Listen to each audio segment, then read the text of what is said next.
कि पाकिस्तान मुस्लिम लीग नून के रहनुमा ख्वाजा साद रफ़ीक साहब हमाद अज़हर के घर अफसोस के लिए गए। उन्होंने वहाँ पर जाकर फातिहा ख़्वानी की। आपके इल्म में होगा कि हमाद अज़हर के वालिद मियाँ मोहम्मद अज़हर अल्लाह उनकी कब्र को नूर से मुनव्वर फरमाए वफ़ात पा चुके हैं गुज़िश्ता रोज़।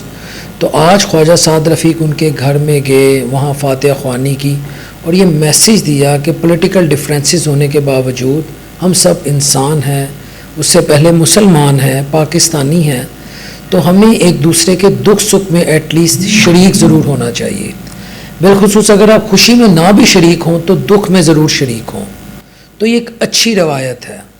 इस पर मेरा नहीं ख्याल कि किसी को पॉइंट स्कोरिंग करने की ज़रूरत है। अक्सर हमारे जो दोस्त हैं, जो पॉलिटिकल वर्कर्स हैं, वो ये कहते हैं कि ये ख़ुद तो आपस में मिल के रहते हैं लेकिन हमें लड़ा देते हैं या हमें आपस में लड़वा देते हैं। तो भाईजान बात ये है कि आप क्यों लड़ते हैं? आप अपने पार्टी कायद के साथ खड़े रहें। आप चाहे आपका पार्टी कायद नवाज शरीफ है, इमरान खान है, शहबाज शरीफ है, जरदारी है, जो भी हैं आप उनके साथ खड़े रहें, आप उनके नज़रिए के साथ खड़े रहें।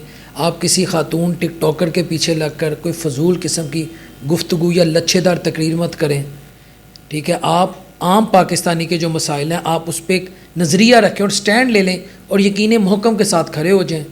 तो ख्वाजा साद रफ़ीक साहब की आज जो इनके घर आमद हुई है, यकीन करें मुझे खुशी हुई है कि पाकिस्तान में कहीं ना कहीं अभी भी उम्मीद की किरण है कि हम बेहतरी की तरफ मूव कर सकते हैं। लेकिन दूसरी तरफ ख्वाजा साद रफ़ीक साहब का जो बिहेवियर है या जो उनके अंदर एक चेंज आई है वो मैं देख रहा हूँ 8 फरवरी 2024 से चेंज आई है। सबके इल्म में है कि इलेक्शन में क्या कुछ हुआ, कैसे मामलात रातों रात बदल गए।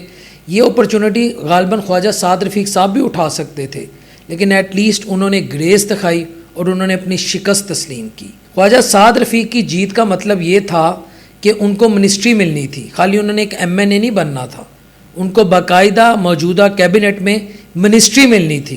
तो एक शख्स अगर अपने आप को पॉलिटिकली वाकई एक मैच्योर, सीजन्ड और एक ग्रेसफुल पॉलिटिशियन के तौर पे प्रेजेंट करता है तो हमें उसे अप्रिशिएट करना चाहिए, चाहे उनका ताल्लुक़ किसी भी सियासी जमात से हो।